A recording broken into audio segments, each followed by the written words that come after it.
आज आपण उपवासाचा मेदूवडा कसा बनवायचा ते बघणार आहोत. चला तर वेळ न दवडता रेसिपीला सुरुवात करूयात. मी 1 वाटी भिजत घातलेला साबुदाणा घेतलेला आहे.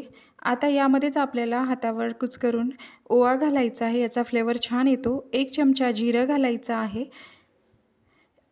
त्यानंतर आपल्याला चवीनुसार मीठ घालायचं आहे. थोडंसं लाल तिखट घालायचं. 3-4 मिरच्या हिरव्या कट करून त्यात घालायच्या आहे. 4 चमचे शेंगदाण्याचा कूट घालायचा आहे.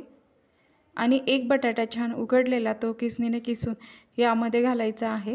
आता आपण हे सगळं मिक्स करून घ्यायचं. याचा एक डो बनवायचा आणि याचा छोटासा गोळा हातावर घेऊन आपण याचे वडे थापून घ्यायचे. सर्वच वडे एकदाच थापून घ्यायचे.